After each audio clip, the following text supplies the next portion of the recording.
Hey everyone, welcome back to Ask Becca About Space. I am doing really well. I'm still in Norway, but I am not actually in Oslo, which is why I have my background turned off. Just because for this kind of intro or this first time that I'm coming to you where I am, I wanted you to kind of see where I'm staying. So, update on Norway, Norway's crisis situation. We are actually very rapidly beginning to return to normal. As of, I think, the last week or so of last month, Norwegians have been allowed to leave their place of usual residence.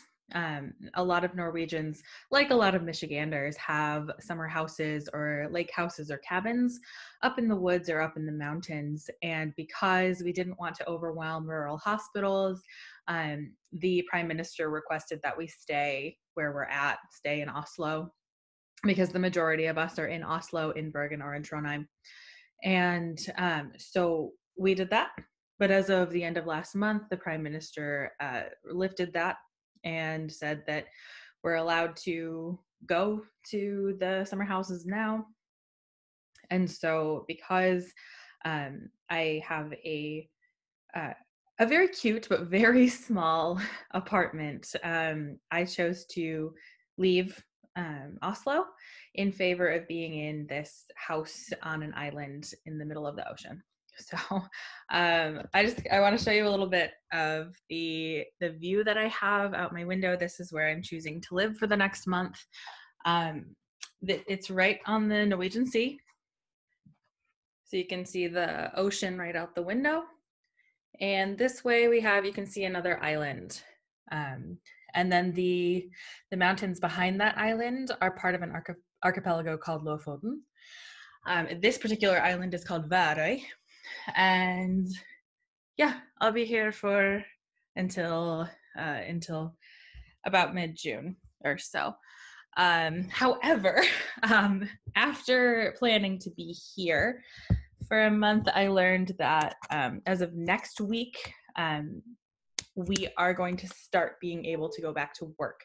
So the universities will soft open more than they've been soft opening. As of right now, you are allowed to go to the office, but you have to kind of have some sort of hardship that prevents you from working remotely. I, of course, am a person who's used to working remotely, so I didn't apply for that accommodation. But as of next week, the idea is that we could be at 50% capacity at the university. So those who are finishing their studies, finishing their master's, their PhD, their postdoc positions, those who need access to labs, they can go back to the university. They're prioritized. It doesn't matter for me. I've chosen to be out of town. So I will go back to work when I go back to work. But the Prime Minister would like, at least at this point, she would like the country to be open by the middle of June. So very near to the time where I expect to be back in Oslo, Norway will be returning to a somewhat normal functioning vibe. So that's exciting. Good things happening in Norway. This island is has no cases, and so I'm doing my best to keep everyone safe here as well. This particular house used to be where the airport was on this island. There's not an airport now, or at least this is not functioning as an airport, but there is an airstrip towards the mountains outside, and it has a wonderful view of the ocean and access to trails when the weather is good. It's springtime in the Arctic, so we have kind of a regular rotation of blizzards and sun because that's what spring is up here. But hopefully in the next couple of weeks, we'll have some nice weather and I'll be able to get outside. Okay, so that update is me. But today, I am going to be talking to you about space, and I'm going to answer Ella's questions. Hi, Ella. I'm so happy to hear from you. Okay, so Ella asks, when a rocket goes into space, how does it break through the atmosphere? That's a great question, Ella. Okay, so First, let's talk about what the atmosphere is. The atmosphere of the planet Earth is basically air, gas, and plasma that is made of different types of molecules, types of elements like oxygen and nitrogen, mostly nitrogen and oxygen. A few other things in there too, but the nitrogen and the oxygen are balanced in a way that we can, first of all, breathe easily. And second of all, we're not crushed underneath the pressure of all of that air. So we're in kind of perfect equilibrium, the air that we have on top of us. Now, rockets, when they go up into space, they need a lot of energy and they need a lot of speed. Part of that is because they need to escape the atmosphere, but the atmosphere is made out of air, right? And rockets are made out of like metal, right? So they're not necessarily having to like smash through anything. But here's the problem. When rockets are moving super, super fast, they have to overcome the Earth's own gravity, right? So every massive body in the universe has a gravitational field. The Earth has a gravitational field. The sun has a gravitational field. All of the other planets have gravitational fields. We are impacted by gravity. Gravity is more or less everywhere. And so in order to get out of the effect of the Earth's gravitational field, or rather, in order to ensure that the rocket doesn't just fall back to the ground immediately, the rocket has to achieve a really fast speed. Now, the way that orbits work, you don't have to escape the gravitational field of a planet entirely in order to be launched into orbit around that planet, right? Because we have a lot of satellites in the atmosphere and just outside of our atmosphere that are in orbit around the Earth. So they didn't actually have to escape the Earth's gravitational influence. They just had to get far enough away such that they can kick themselves into a stable orbit around the Earth. But if we're trying to launch something away from the Earth, then that something has to achieve what's called an escape velocity. An escape velocity is basically the speed you need to be moving in order to get out of the influence of that gravity, okay? And it's different depending on how strong the gravitational field is. So if we're going to send a rocket far away, like for example, the Voyager probes, we sent those so far away that they're now out of our solar system entirely, or at least past the orbit of Pluto, which is wild, completely wild. But that meant that this probe had to move fast enough to achieve the escape velocity of the Earth and not be too impacted by the gravitational fields of whatever it was passing. Now, sometimes you can allow a space probe to get a little bit of extra energy by kicking itself around another planet. This is currently what's happening with the European Solar Orbiter that just launched this year. It will get several gravity assists from the planet Venus as it passes Venus, which will give it a little bit more energy, and it will also alter its orbit around the sun so that we can see the sun at several different angles when that solar orbiter finally makes it to the sun, which is super exciting, and we're all psyched to see where that goes. Okay, so to sum up, in order to escape the atmosphere, you need to be moving fast enough to escape the atmosphere and escape the Earth's gravitational pull. Okay, all right, so Ella's second question is, what is the temperature in space? Also a great question. And of course, this depends on where you're measuring, right?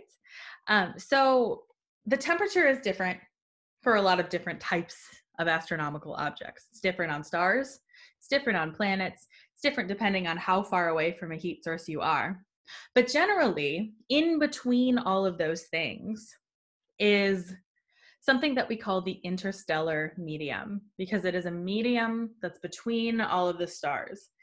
So if we kind of zoom out on ourselves a little bit, so if we go from Earth and we zoom out to the solar system and we zoom out to the galaxy and we just zoom out, then there's a lot of stuff in between all of the different galaxies.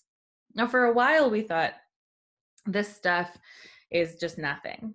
It's relatively nothing.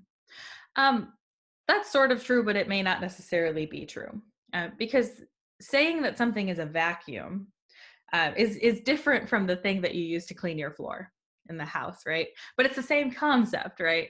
So vacuums use differences in pressure to kind of suck up dirt from your floor, right? And it's called a vacuum because inside of that bag, there's almost no pressure. And so almost no pressure compared to regular air pressure that we experience on the outside of your vacuum cleaner creates what's called a gradient or a difference in pressure. So when this lack of pressure meets this presence of pressure, then anything on the outside wants to transfer itself into the place with no pressure. Okay, so that's kind of what we think the voids in between all of the stuff is.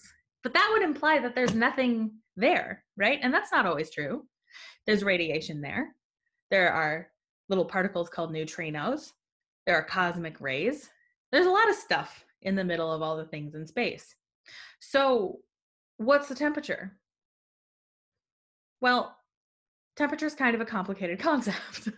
However, there is something that we think is between basically everything and filling basically this entire void. And it is some of the oldest stuff in the universe. It is the closest stuff to the Big Bang advent of the universe that we can get.